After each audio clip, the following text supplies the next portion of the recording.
My brother-in-law didn't toss my graduation cake. He slammed it into the kitchen trash. Buttercream smeared across garbage bags. Fondant letters cracked against coffee grounds. Jake, my sister's husband of 6 months, wiped his hands on his jeans. She's the real success. This is participation trophy shit. 15 family members stood frozen in my parents' kitchen. My sister smiled.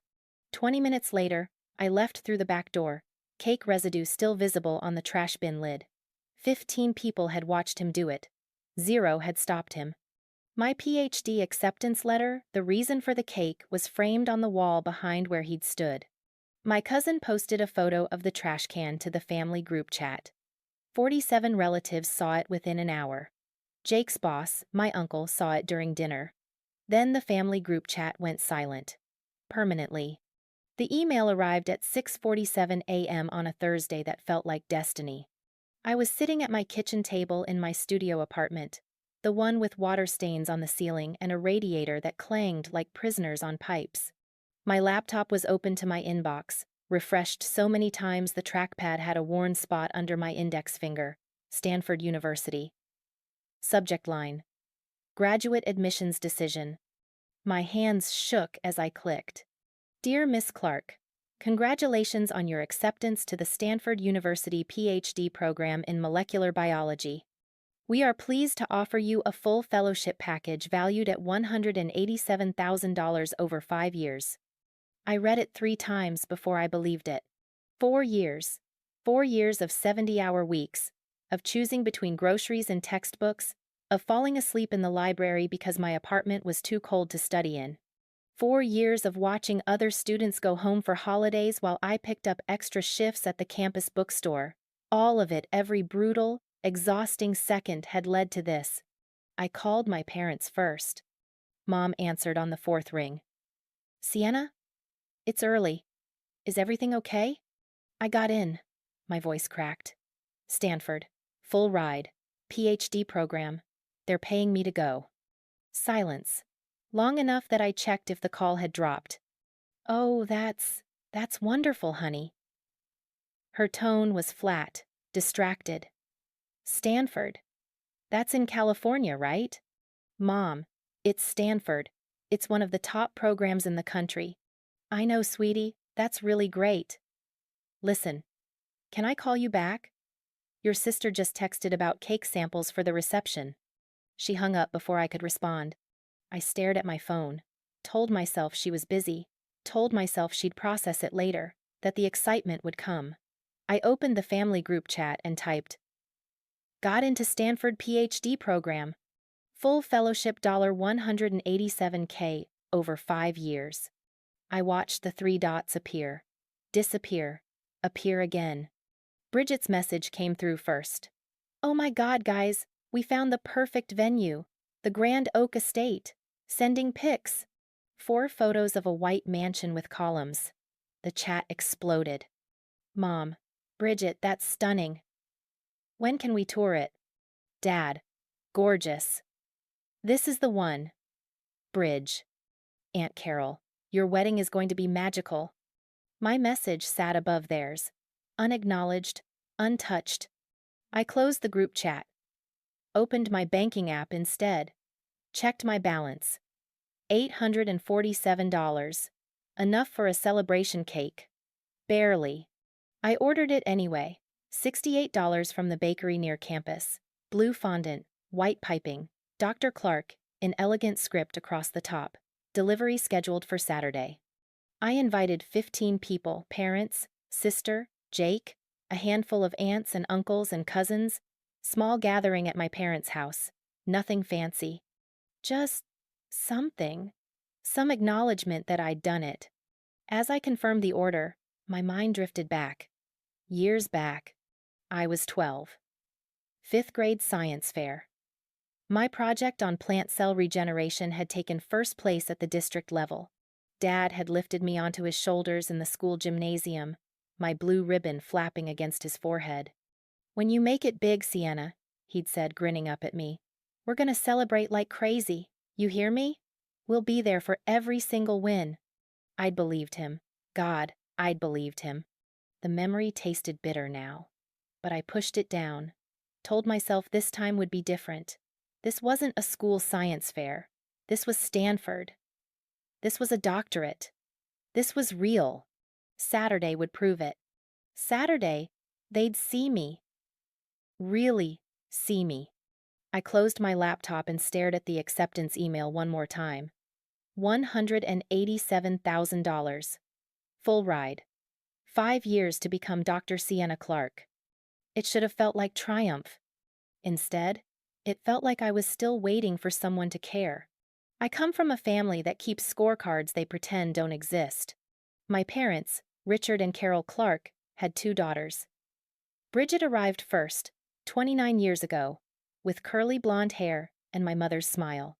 I came second, 25 years later, with my father's dark hair and a stubborn need to prove myself that never quite went away. Bridget was the sun. I was the moon. She didn't have to try. The favoritism wasn't loud. It was insidious, small, the kind of thing you couldn't call out without sounding jealous, without someone saying, "You're being dramatic, Sienna." But the numbers didn't lie. Bridget's high school graduation gift, a trip to Europe. 3 weeks, 6 countries, $4,200. Mine, a $200 check and a card that said, "We're so proud." I deposited it and bought textbooks for my first semester. Bridget's college apartment, rent paid in full by mom and dad, $1,800 a month for 4 years. Mine, a shared dorm room I covered with work-study wages and student loans. Bridget's engagement party last year, $6,500, rented pavilion, catered dinner, 80 guests. My college acceptance celebration, dinner at Olive Garden, split check. Her wedding budget, the one currently consuming every family conversation, sat at $45,000. My parents were covering it, all of it.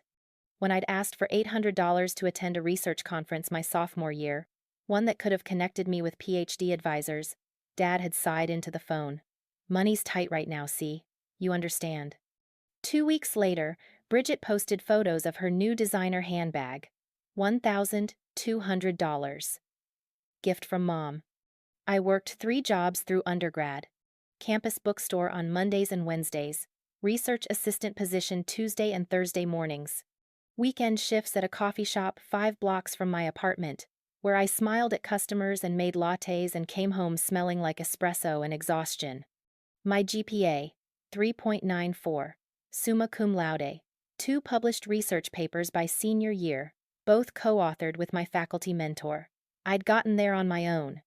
Every late night, every skipped meal, every moment I chose ambition over comfort, all mine. Bridget had graduated with a 3.1 inches communications. She worked part-time at a boutique event planning company. She was good at it, genuinely good. But she'd never had to choose between rent and groceries.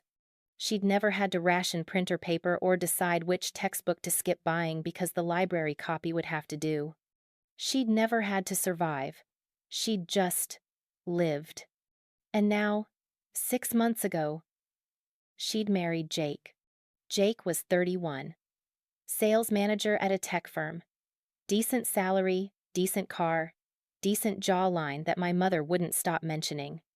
He was charming at family dinners, always ready with a joke, always complimenting Mom's cooking. But there was something behind his eyes, something sharp. He looked at me like I was a threat, like my achievements were an insult to Bridget's existence. At their wedding, he'd made a toast. "To my beautiful wife," he'd said, champagne glass raised. "Who doesn't need a bunch of degrees to be successful? She's got something better, she's got heart." Everyone had clapped. I'd sat at table 9, in a dress I'd bought on clearance, and felt the words like a slap.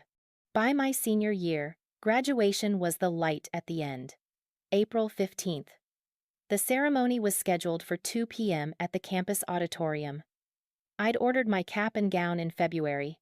Sent invitations to my parents in March. Mom had texted back, "Wouldn't miss it." Dad, "Proud of you, see. Bridget." I'll try to make it work with wedding planning. I'd held on to those messages. Read them on bad days. Imagined walking across the stage, hearing my name, seeing them in the crowd. Dr. Sienna Clark. It felt impossible. It felt inevitable.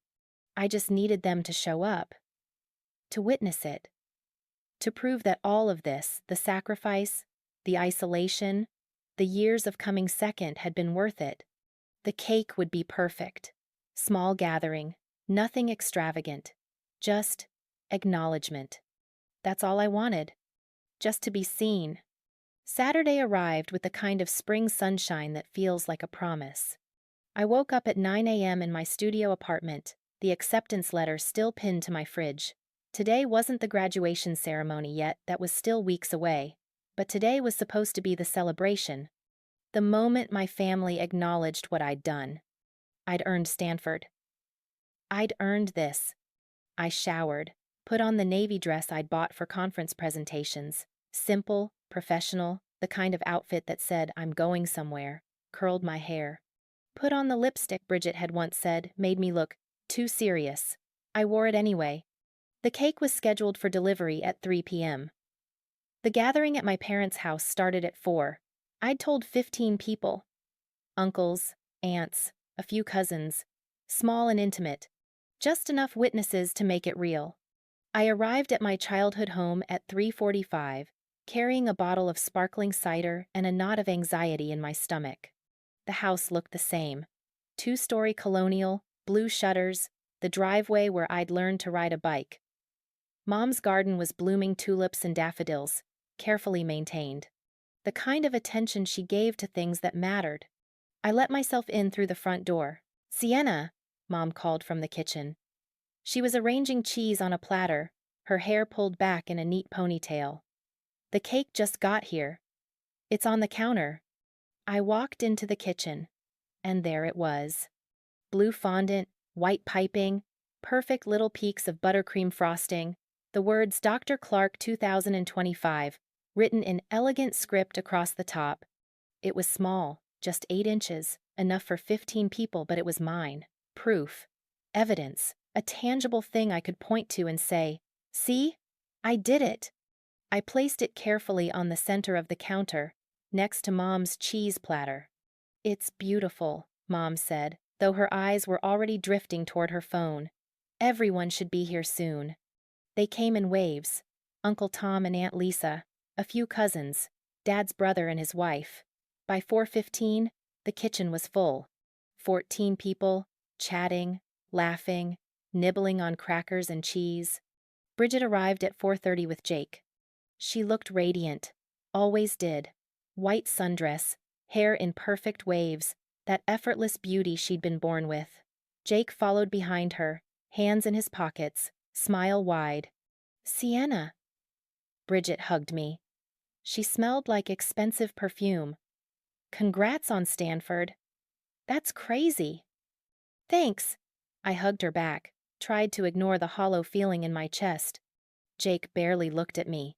He walked straight to the counter, eyes landing on the cake. He stopped, stared at it, read the inscription. And then, something shifted in his expression. Something cold, something ugly. "Dr. Clark 2025, huh?" His voice was loud enough that the conversations around us quieted. "That's cute." I felt my stomach tighten. "It's for Stanford. I got into the PhD program." "Yeah," I heard. He picked up the cake, just lifted it, like it was nothing.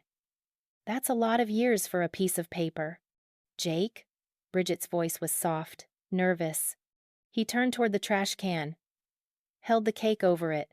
"Jake, don't." He slammed it down, into the garbage. The metal can clanged, buttercream splattered across black garbage bags. Fondant letters cracked against coffee grounds and crumpled napkins. Blue frosting dripped down the plastic liner. The room went silent. "She's the real success." Jake jerked his thumb toward Bridget. He wiped his hands on his jeans, leaving streaks of white frosting on the denim. "This is participation trophy shit." 15 people stood frozen. I couldn't breathe. Couldn't move. My eyes were locked on the trash can. On the smear of blue frosting across the black plastic. On the ruined letters of my name. Bridget's face was unreadable. Her mouth opened, closed, and then she smiled. Not big, not obvious. Just a small curve at the corner of her lips. My mother said nothing. My father turned away, pretending to check his phone. Uncle Tom looked horrified, but he didn't speak. No one spoke. Anyway, Jake clapped his hands together. Anyone want a beer? I turned, walked. Through the kitchen, through the hallway, out the back door. My heels clicked against the patio stones, the same stones where frosting now dripped from the trash can lid. 20 minutes, that's how long I lasted. I made it to my car before the tears came. Sat in the driver's seat, hands gripping the steering wheel. Frosting still visible on the trash can through the kitchen window. 47 relatives were on the family group chat. My cousin Maya had taken a photo. The trash can, the blue frosting, the evidence. She posted it with no caption. Within an hour, everyone saw it. And as I sat there, staring at my parents' house, I noticed something on the passenger seat. A piece of mail. It must have fallen from the hallway table when I left. I picked it up. A bank statement. My parents' names. But the mailing address. Bridget's apartment. Why would their bank statement go to Bridget's address? I stared at it. At the envelope. At the return address label. Something was wrong. Something had been wrong for a long time. And I was about to find out exactly what. I couldn't stop thinking about that envelope. 2 days passed. The cake incident spread through the family like wildfire, whispered phone calls, awkward texts, the kind of scandal people discussed in low voices. But nobody called me. Nobody apologized. I spent those 2 days in my studio apartment, staring at the Stanford acceptance letter on my fridge, trying to convince myself it was enough, that I didn't need their validation. But that bank statement haunted me. Why would my parents' mail go to Bridget's apartment? Tuesday morning, I made a decision. My parents both worked, dad at his accounting firm, mom at the hospital as a nurse. Their house would be empty. I still had my key from high school, the one I'd never bothered to return. I drove there at 10 a.m. The street was quiet. Suburban. Safe. The kind of neighborhood where people left their doors unlocked and trusted their neighbors. I parked 2 houses down, like I was doing something criminal. Maybe I was. I let myself in through the front door. The house smelled like vanilla candles and my mother's lavender detergent. Everything was exactly as I'd left it on Saturday, the cheese platter washed and put away, the trash can emptied of my ruined cake. I walked straight to Dad's home office. It was a small room off the living room, with a mahogany desk and filing cabinets that locked. Except, Dad never actually locked them. He'd told me once, years ago, that locks were for people who didn't trust their family. The irony wasn't lost on me now. I opened the top drawer of the filing cabinet. Tax returns. Insurance documents. Mortgage papers. Nothing unusual. The second drawer. Utility bills, credit card statements, bank statements. I pulled out the bank statements. Started flipping through. January, February, March. All addressed to my parents' home address. April. I stopped. The April statement had a yellow forwarding sticker on it. Mail forwarded to 2847 Ashford Lane, Unit 12. Bridget's apartment. My hands started shaking. I pulled out more statements. May, June, July, August. All of them had the same forwarding sticker. All of them sent to Bridget's address. Why? I sat down in Dad's office chair, the stack of statements in my lap. My brain scrambled for explanations. Maybe Bridget was helping them with finances. Maybe it was temporary, some logistical thing I didn't understand. But deep in my gut, I knew. I knew it was worse than that. I opened the most recent statement, September, scanned the transactions, and there it was. September 14th. $2,400. Payee, BC Events, LLC. Bridget Clark Events. September 22nd. $1,200. Payee, Blissful Bridal Boutique. September 28th. $850. Payee.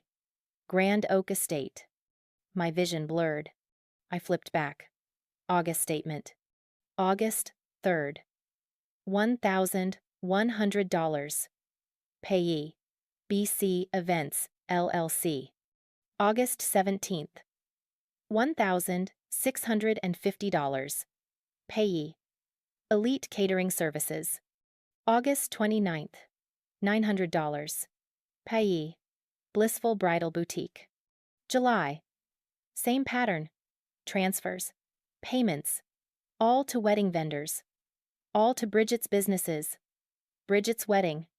Bridget's life. I pulled my phone out, opened my photos, started taking pictures. Every page.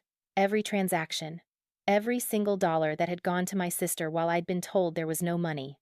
No money for my $800 conference. No money for my textbooks. No money for anything that mattered to me.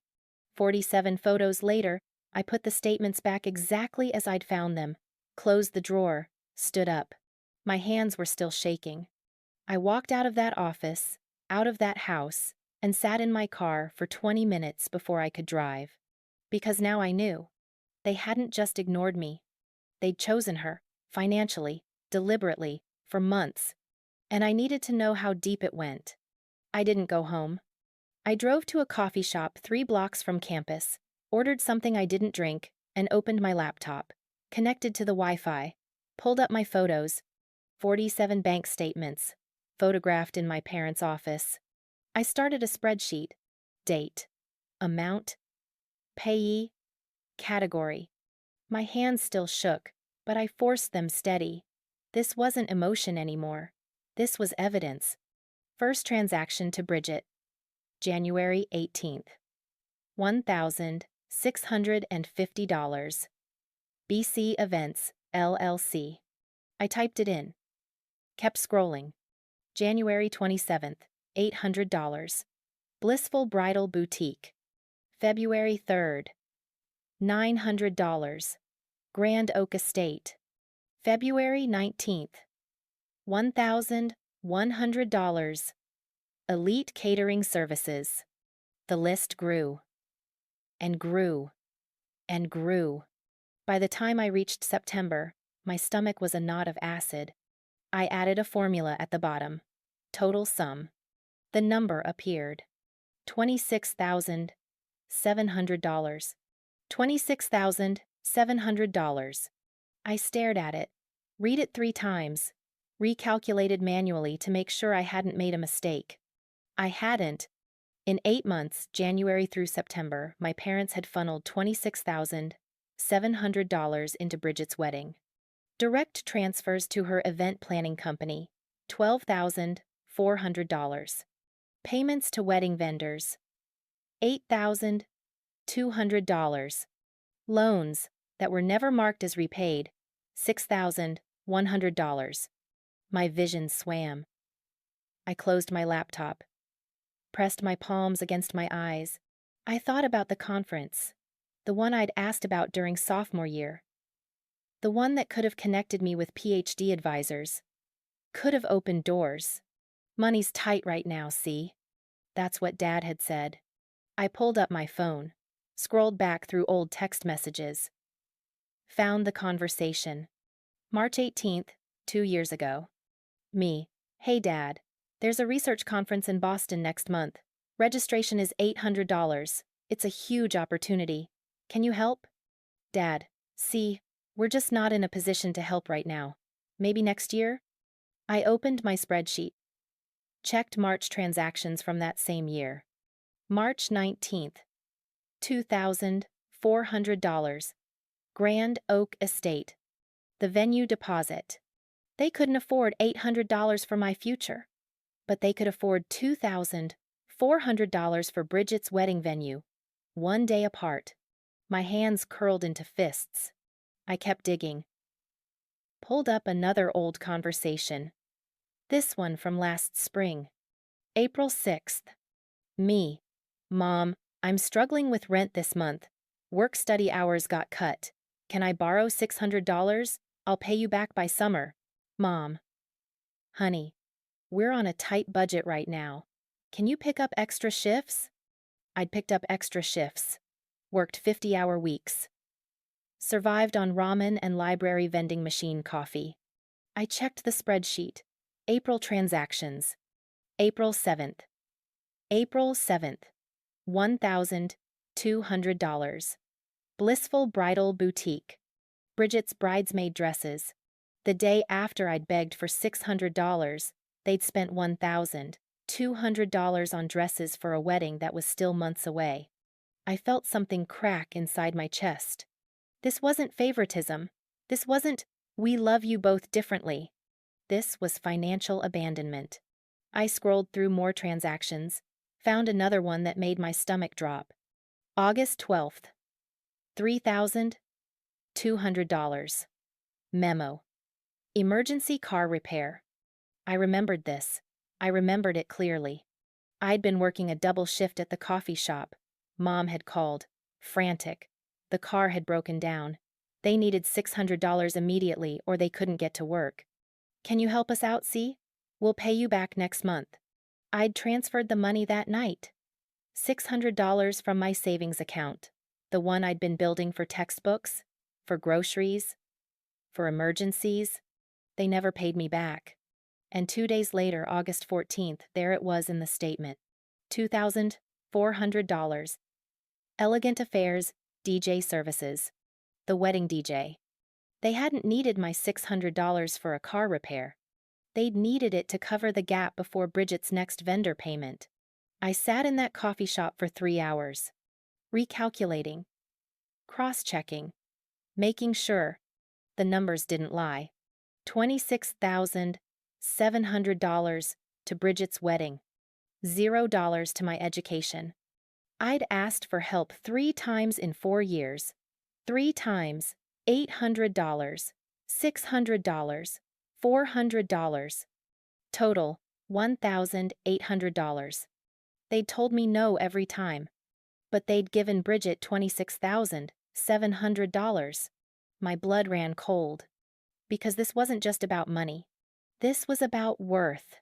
About who deserved their support. About who mattered. And I'd never mattered at all. I went home that night and couldn't sleep. The spreadsheet was burned into my brain. Every transaction. Every lie. But it wasn't just the money. It was the timeline. 18 months. I pulled up the first transaction again. January 18th. 18 months ago. That was the same month I'd started my senior year of college. The same month I'd applied to PhD programs. The same month I'd told my family, this is it. This is my future. And for 18 months, while I was fighting for my education, they were funding Bridget's wedding. I opened my laptop. Started writing everything down. Not just transactions. Memories. Incidents I'd brushed off. Moments I'd told myself I was overreacting. Incident 1. The conference. March, 2 years ago. Sophomore year. I'd been accepted to present my research at a national conference in Boston. It was a massive opportunity. PhD programs sent recruiters, faculty scouted talent. My mentor had said, Sienna, this could change your career. Registration. $800. I'd asked Dad. He'd said no. Money's tight. I'd stayed home. Watched other students post photos from the conference. Watched them make connections I'd never get.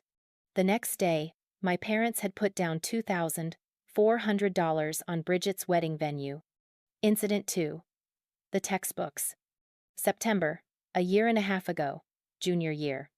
My biochemistry course required 3 textbooks. Total cost, $640. I'd asked Mom if she could help with half. Just $320. I'll cover the rest. We can't right now, honey. You know how it is. I'd gone without. Relied on library copies that were always checked out. Failed my first exam because I couldn't study properly. That same week, my parents had paid $1,100 to Bridget's event planning company. Incident 3. The loan. April, last spring. Senior year. Rent was due. Work-study hours had been cut because of budget issues. I was $600 short. I'd called Mom. Crying. Desperate. "I'll pay you back. I promise.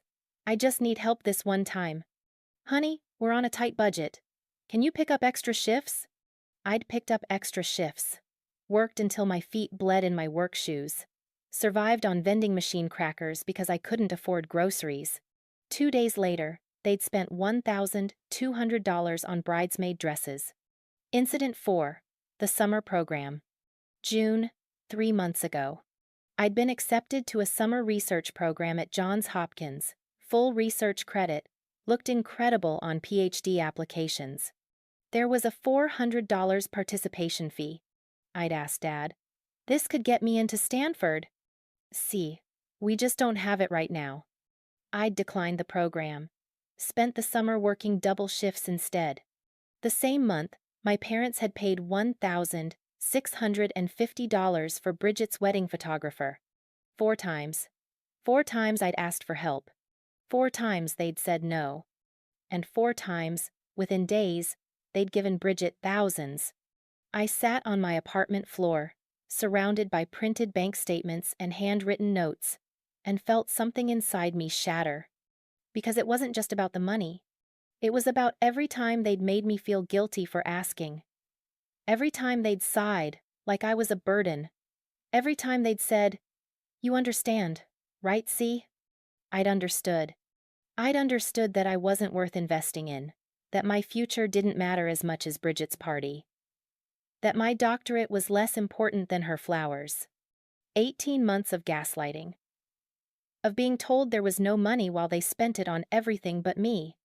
I thought about Jake throwing my cake in the trash. She's the real success. He'd been right, not because Bridget was more successful, but because they'd made her success possible while leaving me to drown. I pulled out my phone, stared at the family group chat. At the last message, Bridget's venue photos. Everyone celebrating. I thought about posting the spreadsheet, right there. But I didn't. Not yet. Because if I was going to do this, I was going to do it right.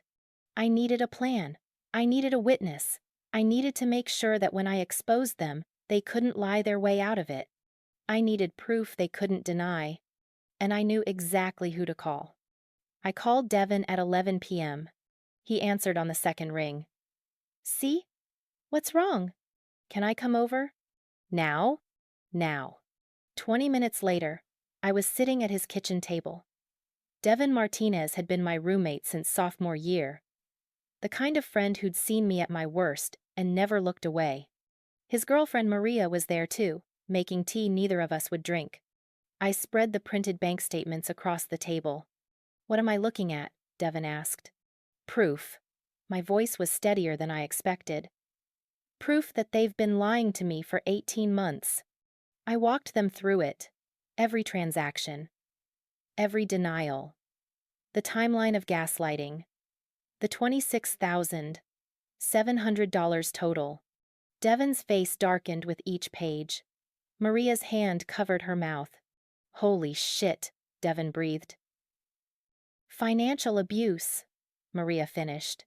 She was a social work grad student. She'd know. This is textbook financial favoritism. Borderline abuse. "I'm not overreacting?" My voice broke. I keep thinking maybe I'm being dramatic. Maybe. "No." Devin's voice was sharp.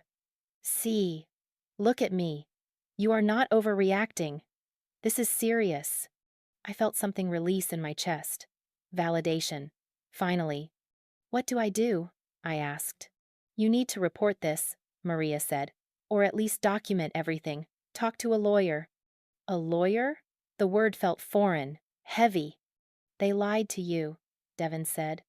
"They borrowed money they never repaid. That's fraud, see? Or close to it." "I can't afford a lawyer." "Most do free consultations," Maria said gently. "Just to hear your case." I stared at the bank statements. At 18 months of betrayal printed in black and white. What if I just confronted them? Publicly? Devin leaned forward. "Define publicly." "Bridget's engagement party. It's in 3 weeks. 40 people. My entire family." You want to expose them in front of everyone? I want them to face what they did. I want witnesses.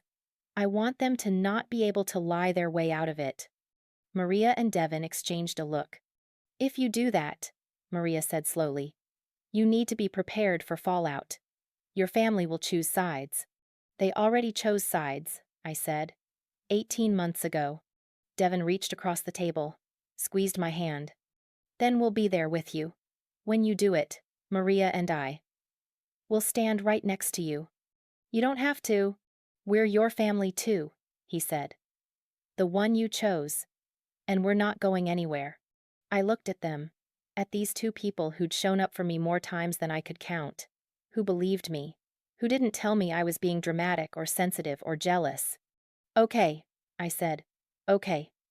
But first, I talked to a lawyer. I want to know if I have legal options. I want to know how bad this actually is. Smart, Maria said. Document everything. Every conversation, every text, every transaction. And then, Devin smiled. It wasn't kind. It was the smile of someone ready to watch the guilty burn. Then we burn it all down. Attorney Sarah Mendez had a corner office in downtown Denver with a view of the mountains and a no-nonsense demeanor I appreciated immediately. Tell me everything, she said. I did. 45 minutes of transactions, timelines, denials, and lies. I showed her the bank statements, the text messages, the spreadsheet I'd built. Every piece of evidence I'd gathered. She listened without interrupting, took notes. Her expression never changed. When I finished, she leaned back in her chair. Miss Clark, I'm going to be direct with you. What your parents did is morally reprehensible. Legally, it's more complicated. My stomach dropped. What do you mean? Financial favoritism between adult children isn't illegal. Parents can choose to give money to one child and not another. It's terrible parenting, but it's not a crime. But they borrowed money from me, $600. They never paid it back. That's closer to actionable. Technically, that's a loan default. You could pursue it in small claims court. But what? But you'd be suing your parents for $600. The emotional and relational cost would far outweigh the financial recovery. I felt tears sting my eyes. So I have no legal options? I didn't say that. She opened a folder. You have several options. Let me walk you through them. She spread out 3 pages. Option 1. Civil lawsuit. You could sue for the $600 they borrowed, plus the $800 for the conference if you can prove their refusal caused you financial harm. Small claims court. No lawyer needed. Filing fee is about $75. Timeline, 4 to 6 months. And I'd get $900 back? Maybe, if the judge rules in your favor. Option 1 felt hollow.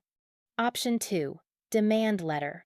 I draft a formal legal letter on your behalf, demanding repayment of the $600 plus any other amounts you can document.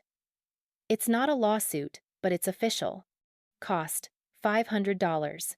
Timeline, immediate. Would they pay? Some people respond to legal pressure. Some don't. I nodded. Option 3? Option 3 is what I'd recommend. She leaned forward. Forget the lawsuit. You don't want money. You want accountability. You want them to face what they did. Yes. Then don't take them to court. Take them to court of public opinion. I blinked. What? You're planning to confront them at your sister's engagement party. That's smart. You have evidence. You have witnesses. You make them look at what they've done in front of everyone they care about. That's not illegal. It's not slander if it's true. You have documentation. Just stick to facts, not accusations. And then what? Then you cut contact, block them, move on. Let the family choose sides. You've done your part. She closed the folder. Miss Clark, I've been practicing family law for 15 years. I've seen cases of actual elder abuse, embezzlement, fraud. What your parents did doesn't meet those legal definitions, but it meets every definition of emotional and financial betrayal. So I have a case. You have a story, she said. And sometimes, that's more powerful than a case. I left her office with a plan. No lawsuit, no criminal charges, just truth. And truth, properly delivered, could destroy everything. I spent the next 2 weeks building an arsenal. Devin helped. Maria helped. Between the three of us, we turned my studio apartment into a war room.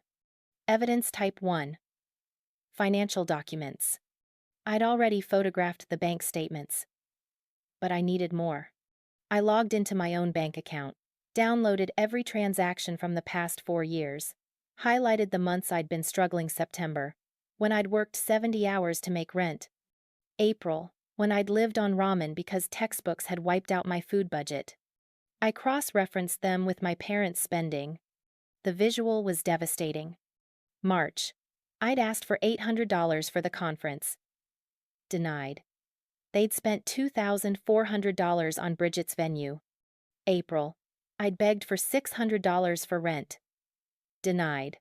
They'd spent $1,200 on bridesmaid dresses. June.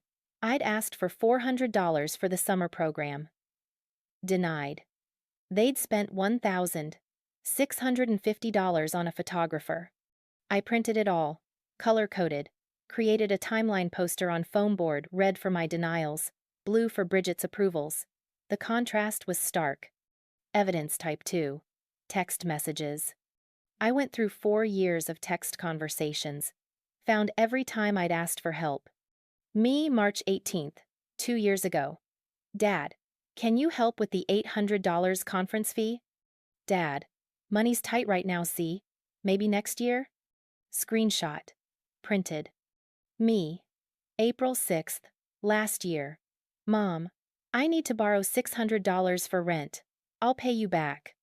Mom, honey, we're on a tight budget. Can you pick up extra shifts? Screenshot. Printed. I had 12 conversations. 12 times I'd asked. 12 times they'd said no. Evidence Type 3. Social media. This part hurt the most. I went through Bridget's Instagram. Every wedding post, every vendor tag, every "Mom and Dad are the best" caption. March 20th, 2 years ago, the day after they denied my conference fee, Bridget had posted a photo of the Grand Oak estate with the caption, "Dreams coming true. Thank you, Mom and Dad, for making this possible." I screenshot it, printed it, put it on the poster board right next to Dad's "Money's tight" text.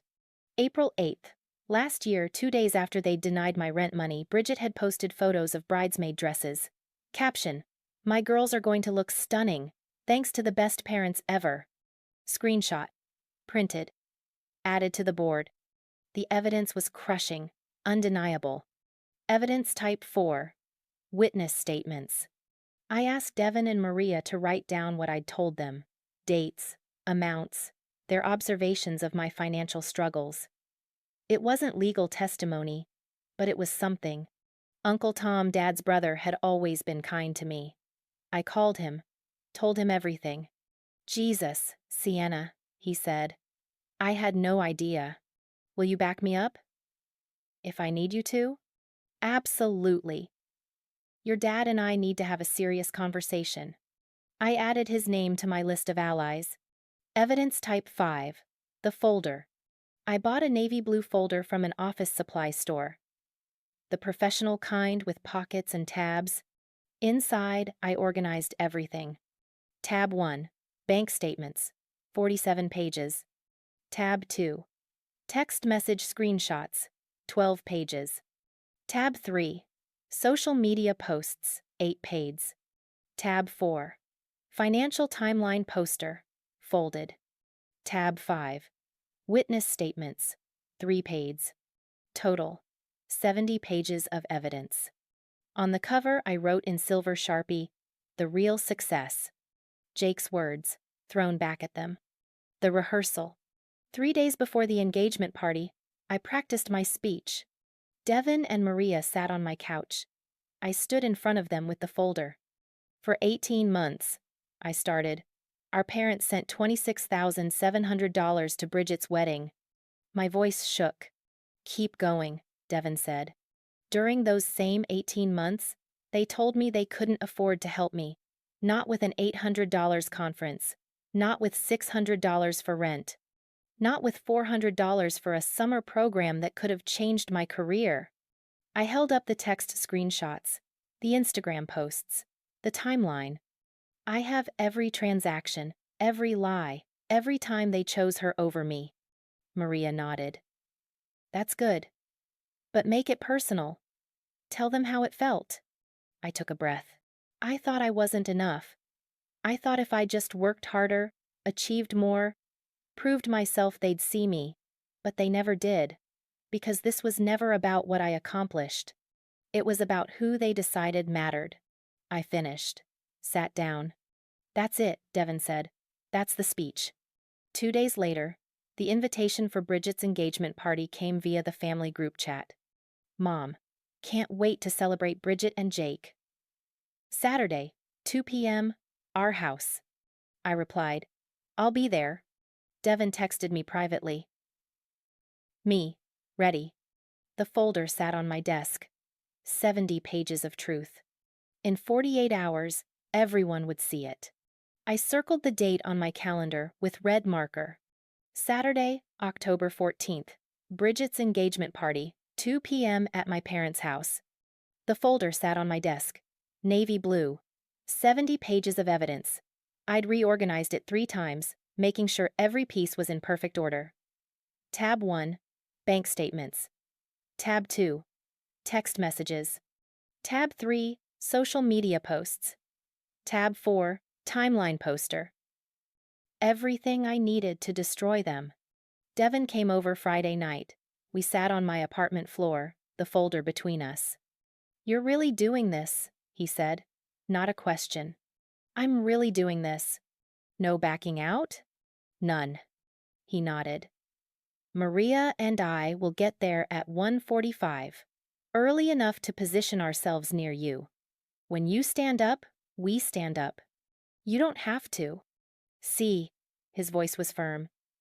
We've been over this. You're not doing this alone. I looked at the folder.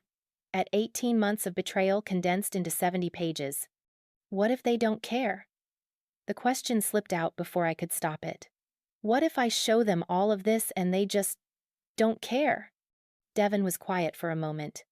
Then at least everyone else will know. Your aunts, your uncles, your cousins. They'll know what your parents did.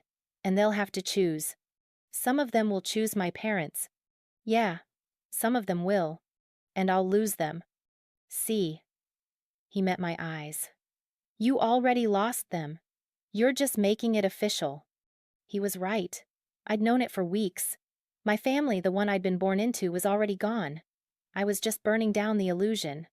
Saturday morning, I woke up at 8, showered, put on the same navy dress I'd worn the day Jake destroyed my cake. It felt appropriate. Full circle. I packed the folder in my bag, added a bottle of water. My phone, fully charged. At 1:30, I texted Devin. On my way. Devin. We're already here, parked down the street, waiting for you. I drove to my parents' house. The same white colonial with blue shutters. The driveway was already full. My aunt's cars. My uncle's trucks. Cousins' sedans. 43 people were expected. I'd counted the RSVPs in the family group chat. 43 witnesses.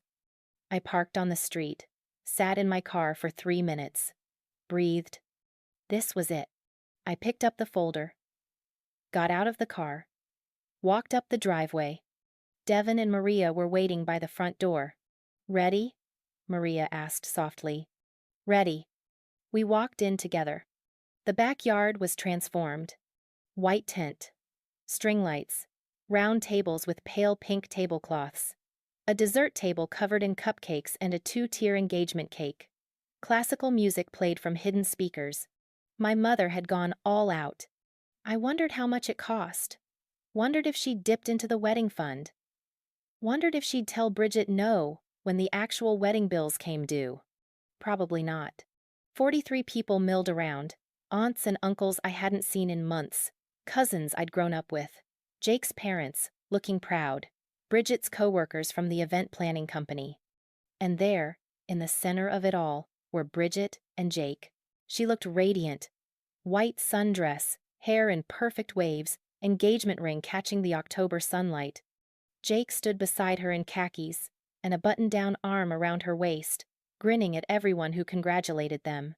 They had no idea. Mom spotted me first. Her face lit up genuine surprise. "Sienna, you came." Had she expected me not to? After everything? "Wouldn't miss it," I said. My voice sounded normal. Steady. Dad appeared beside her. "See, glad you're here. There's food on the table. Help yourself." Like nothing had happened. Like Jake hadn't thrown my cake in the trash 3 weeks ago. Like they hadn't spent 18 months funding Bridget's happiness while I starved. I smiled. "Thanks, Dad. I will." Devin and Maria positioned themselves near the drinks table, close enough to reach me quickly, far enough not to draw attention. I found a seat at one of the round tables. Third row back. Good vantage point. I could see everyone from here. Bridget made the rounds, hugging relatives, showing off her ring. She came to my table, leaned down. "See, I'm glad you came. I know things have been weird." Weird? That's what she called it. "I wanted to be here," I said. It wasn't a lie. I absolutely wanted to be here. She squeezed my shoulder, moved on to the next table. Jake didn't come near me. Smart man. At 2:30, Dad clinked a glass. The crowd quieted. "Everyone, thank you for being here to celebrate Bridget and Jake. We're so proud of these two." He beamed. "We wanted to do a few toasts. Best man first, then maid of honor, then anyone else who wants to say a few words." The best man stood. Said something about Jake being his college roommate. Everyone laughed. The maid of honor, Bridget's college friend, spoke about true love and destiny. Everyone clapped. Dad looked around. Anyone else? This was it. I stood up. The folder was in my hands. "I'd like to say something."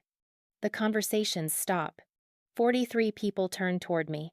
Bridget smiles, thinking this is a congratulations speech. Mom's hand goes to her chest, proud gesture. Dad holds his champagne glass midair. Jake's face hardens. I open the folder. "For 18 months, I say, my voice carrying across the tent. Our parents sent $26,700 to Bridget's wedding." The smile drops from Bridget's face. I hold up the first bank statement. Walk toward the center of the tent, so everyone can see. $12,400 in direct transfers to Bridget's event planning company. $8,200 to wedding vendors. $6,100 in loans that were never repaid. I hold up page after page. I have every transaction, every date, every dollar. "Sienna," Mom starts. "During those same 18 months, I continue, louder now, they told me they couldn't afford to help me with my education." I pull out the text messages, hold them up. March 18th, 2 years ago. I asked Dad for $800 to attend a research conference. He said, "Money's tight right now." I hold up the text screenshot. March 19th, the next day, they paid $2,400 for Bridget's wedding venue deposit. Gasps ripple through the crowd.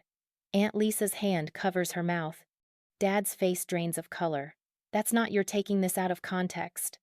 Context? I pull out more texts. April 6th, last year, I begged Mom for $600 to cover rent. She said, "We're on a tight budget."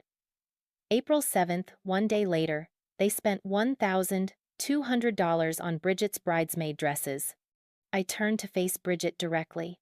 June 10th. I asked for $400 to attend a summer research program at Johns Hopkins. Dad said they didn't have it. I hold up another statement. Same month, they paid $1,650 for your wedding photographer. Bridget's eyes fill with tears. "I didn't know." "You did." My voice breaks. "You posted about it. Every vendor, every gift. Every time you thanked Mom and Dad for making your dreams come true." I pull out the Instagram screenshots, hold them up one by one. March 20th. You posted the venue photo. Caption: "Thank you, Mom and Dad, for making this possible. I show the crowd. That was the day after Dad told me money was tight. Uncle Tom stands up from his table, stares at my father. Richard, what the hell? Mom tries to step forward. Sienna, honey, we helped you in other ways. Name one. I cut her off. The tent is dead silent. Name one way you helped me financially in 4 years of college. She opens her mouth, closes it, can't answer. Because there is no answer. I worked 3 jobs, I say. My voice shakes, but I don't stop. 70-hour weeks. I lived on ramen. I chose between textbooks and groceries. I took out $89,000 in student loans. I turned to face the entire crowd now. I got into Stanford. Full PhD fellowship. $187,000 over 5 years. I earned that alone. And when I tried to celebrate when I bought a cake with my own money, Jake threw it in the trash. Jake's jaw tightens. You're making this. I'm making this public. I pull out the timeline poster. Unfold it. Red marks for my denials. Blue marks for Bridget's approvals. The visual is devastating. 18 months, $26,700 to her, 0 to me. Devin and Maria stand. Move to flank me. Someone Aunt Lisa pulls out her phone, starts taking photos of the evidence. I asked for help 3 times, I say. 3 times in 4 years. $800, $600, $400, less than $2,000 total. My voice cracks. They said no every time, but they gave Bridget $26,700. Mom's face crumples. We were trying to give you independence. You were giving me abandonment. Tears stream down my face now. You made me feel guilty for asking, made me believe I was a burden, while you funded her entire life. I close the folder. Look at Bridget, at Jake, at my parents. Jake was right about one thing. Bridget is the real success. My voice steadies. Not because she's more talented, not because she worked harder, but because you made her success possible while leaving me to drown. The silence is deafening. I hold up the folder one last time. I have 70 pages of proof. Bank statements, text messages, social media posts, every lie, every time you chose her over me. Anyone who wants copies can ask. 6 hands go up immediately. Uncle Tom, Aunt Lisa, 3 cousins, Jake's mother. I hand the folder to Uncle Tom. Make copies. Share it with anyone who doesn't believe me. Then I turn back to my parents. I'm done. I'm done trying to earn your love. I'm done being invisible. I'm done. Mom reaches for me. Sienna, please. I step back. Don't contact me. Don't call. Don't text. We're done. I look at Bridget. She's crying, mascara running, Jake's arm around her shoulders. Enjoy your wedding, I say quietly. The one they couldn't have afforded without sacrificing me. I walk toward the tent exit. Devin and Maria fall in beside me. The crowd parts. Behind me, chaos erupts. Voices shouting. Mom crying. Uncle Tom's voice, loud and angry. Carol, how could you? I don't look back. We walk through the backyard, through the house, out the front door. In my car, I sit for a moment. Hands shaking, heart pounding. Devin leans through the passenger window. You did it, he says. See, you actually did it. I look back at the house. Through the window, I can see people gathered around Uncle Tom. He's showing them the folder, pointing at pages. My phone buzzes. The family group chat. 47 notifications. I don't open it. I silence my phone instead. Let's go, I say. And I drive away from that house, from that family for the last time. I didn't sleep that night. My phone exploded. 63 texts by midnight. I didn't read them. Devin took my phone, sorted through the messages. Uncle Tom is on your side, he said. Aunt Lisa too. 4 cousins. Jake's mother, ironically. My parents? 17 calls, 12 voicemails, all variations of, we need to talk. I blocked their numbers. Bridget sent one text at 2 a.m. You ruined everything. I blocked her too. By morning, Uncle Tom had made copies of the folder. He'd sent them to 12 family members via email. The evidence was spreading. Mom's sister called Devon's phone the only number she had. Tell Sienna I believe her. Carol's been lying to everyone for years. Jake's outburst video from 3 weeks ago resurfaced. Someone had posted it publicly. Combined with yesterday's exposure, it was going viral in extended family circles. By Sunday evening, the family group chat had split into two. The original, now silent. And a new one, Clark Family Truth. 15 members, all supporting me. I didn't join it. I was done with family chats. I didn't pursue criminal charges. There were none to pursue. Favoritism isn't illegal. But the $600 loan they'd never repaid? That was actionable. 3 days after the engagement party, I filed in small claims court. The process was simple. Online form, $75 filing fee. Court date set for 6 weeks out. I wasn't doing it for the money. I was doing it for the record. For the official documentation that they'd taken from me and never returned it. Attorney Sarah Mendez helped me prepare. Bring the bank records. Bring the text messages where they promised to pay you back. Bring your transaction history, showing you sent them the $600. I brought everything. The court date arrived on a gray November morning. Denver County Small Claims Court, room 304. I arrived 45 minutes early with Devon and Maria. My parents walked in 10 minutes late. No lawyer, you don't get lawyers in small claims court, just them, looking smaller than I remembered. We sat on opposite sides of the courtroom. Didn't make eye contact. The judge was a woman in her 60s with reading glasses and zero patience for nonsense. Case number 2024SC8847. Sienna Clark versus Richard and Carol Clark. Miss Clark, you're the plaintiff. Present your case. I stood, walked to the front, laid out the evidence. On August 12th, my parents called and asked to borrow $600 for an emergency car repair. I transferred the money that same day.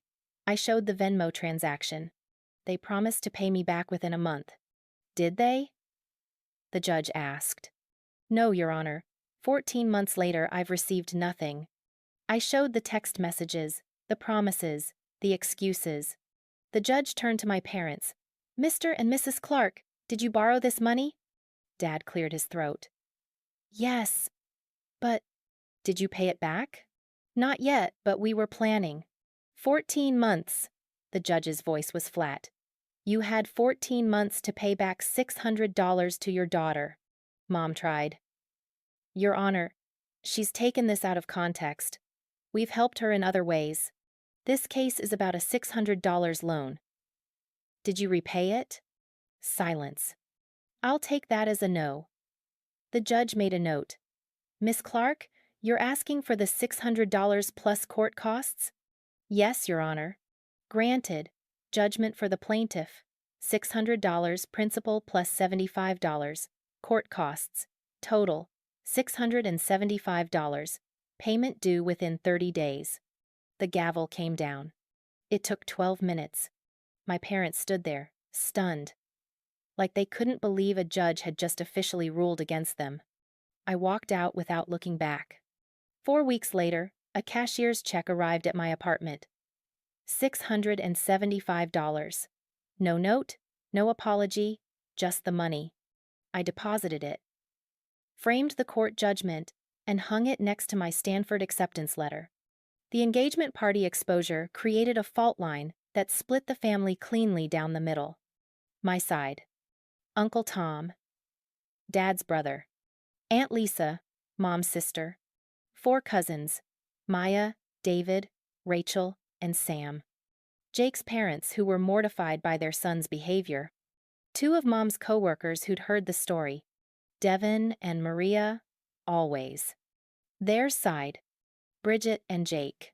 Mom's best friend, Janet. 1 uncle who didn't want to get involved in family drama. 2 cousins who thought I'd gone too far.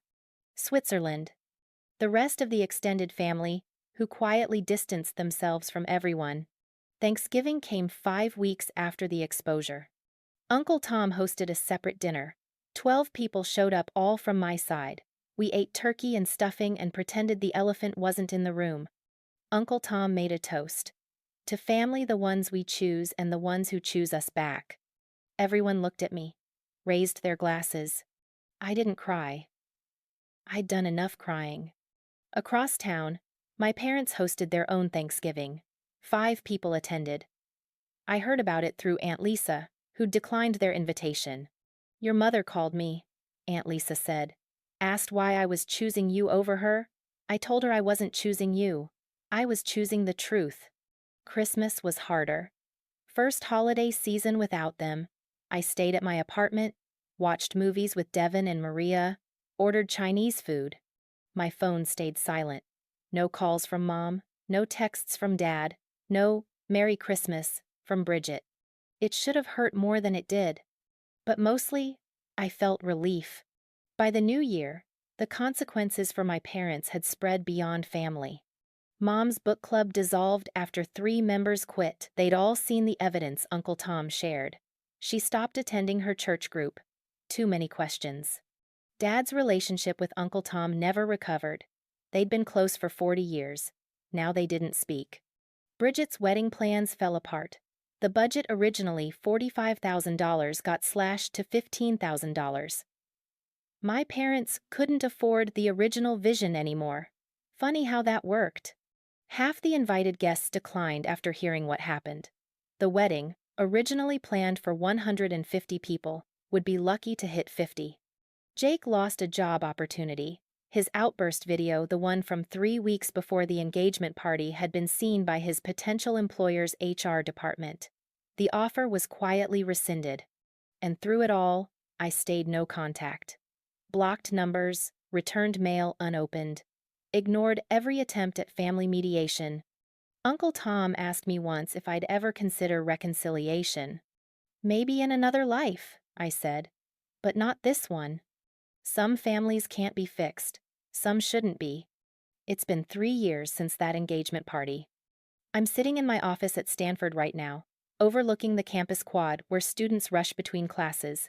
My nameplate reads, Dr. Sienna Clark, Ph.D., Postdoctoral Research Fellow, Molecular Biology. I finished the Ph.D. program in record time. 4.5 years instead of 5. My dissertation on cellular regeneration was published in 3 major journals. I've been invited to speak at conferences in Boston, Seattle, and London, the ones my parents said we couldn't afford. I present at them now. On Stanford's dime. My financial recovery is something I'm genuinely proud of. Credit score, 742. It was 680 when I started the PhD program. Student loans, down from $89,000 to $62,000. I've been making aggressive payments, $1,200 a month, every month, even when it hurt. Savings, $8,400 in my emergency fund. The first real savings I've ever had. Income, $71,000 postdoctoral fellowship, plus consulting work on the side that Devin and I started together. We analyze research data for biotech companies. It brings in an extra $15,000 a year. Apartment. I moved out of that studio with the water-stained ceiling. Now I have a 1-bedroom in Palo Alto with actual heating and a kitchen that doesn't smell like mildew. Rent is brutal, $2,400 a month, but I can afford it. Me. Alone. That matters more than I can express. Career-wise, I'm thriving in ways I never imagined. I've published 4 more papers since finishing my dissertation. I'm the primary investigator on a grant worth $340,000. MIT and Yale have both reached out about faculty positions. 2 years ago, I won the Emerging Researcher Award at the National Molecular Biology Conference, the same conference I'd been denied $800 to attend as an undergrad. I gave the acceptance speech in front of 800 scientists. Didn't mention my family, didn't need to. My relationships have transformed too. Devin and Maria got engaged last year. I'm the maid of honor. We have dinner every Sunday, our chosen family tradition. Uncle Tom and I talk every week. He came to my PhD graduation, walked me across the stage when they called my name. The photo of that moment sits on my desk. I'm dating someone, Marcus. Another postdoc, works in neuroscience. We met at a conference, bonded over terrible coffee and grant application stress. He's kind, patient, doesn't understand family trauma personally, but he listens when I need to talk about mine. It's not perfect. I still have hard days. Some mornings I wake up and feel the absence. Not of my parents, of the parents I wish I'd had. The ones who would have shown up. The ones who would have celebrated. Grief isn't always about people. Sometimes it's about the relationship you'll never have. Therapy helps. I've been seeing Dr. Patel for 2 years now. She's taught me that healing isn't linear, that I can be successful and still hurt, that I don't have to forgive to move forward. I haven't forgiven them. I don't know if I ever will. But I've built something anyway. A life, a career, a family I chose. I haven't spoken to my parents in 3 years. We exist in completely separate worlds now. I don't know what they do for Thanksgiving anymore. Don't know if they've moved or stayed in that house. Don't know if they ever think about me. Uncle Tom tells me Mom asks about me sometimes. How is she doing? Is she happy? I told him to stop answering her. Bridget got married eventually. Small wedding, city hall, 20 guests. I saw the photos on a mutual cousin's Instagram before I unfollowed. She looked happy. I felt nothing. Jake and Bridget's marriage is reportedly struggling. He's still unemployed 2 years later. They're living in a small apartment, arguing about money. I don't take satisfaction in that. I just don't care. The only family member from that side I still communicate with is Uncle Tom, and Aunt Lisa, occasionally. They respect my boundaries. They don't push for reconciliation. They understand that some bridges aren't meant to be rebuilt. People ask me sometimes if I regret it. The exposure, the public confrontation, the permanent estrangement. I don't. What I learned through all of this is simple. You can't earn love from people who've already decided you're not worth it. I spent 25 years trying to be enough, smart enough, accomplished enough, independent enough. It was never about being enough. It was about who they'd already chosen. If you're reading this and you see yourself in my story, if you're the invisible child, the one who's told to understand, the one who works 3 jobs while your sibling gets handed everything, listen to me. Document everything. Trust your instincts, and when you're ready, tell the truth. Not everyone will believe you. Some people will choose them. Let them. Because the people who matter, the ones who actually see you, they'll believe you. They'll stand beside you. They'll become the family you deserved all along. I'm Dr. Sienna Clark now. I earned that title alone, and I'm proud of it. My parents didn't make me successful. They just made me stronger. Looking back now, that cake Jake threw in the trash, it represented everything they thought I was: disposable, unimportant, less than. But I'm still here, still rising, still proving that success isn't about who funds you, it's about who survives. And I survived. If you've experienced family betrayal or educational sabotage, know that you're not alone. Your achievements are valid, even if your family doesn't celebrate them. Your worth isn't determined by who chose to invest in you, it's determined by what you built despite them. To everyone listening, document everything, trust your reality, and remember that family is about who shows up, not who shares your DNA. This story represents thousands of invisible children who worked alone while watching favoritism destroy their families. You deserved better. You still deserve better. This is Achiever Betrayed, where we share stories of those who succeeded despite being undermined by the people who should have supported them most. If this story resonated with you, share it with someone who needs to hear it. And remember, your success is yours. No one can take that away.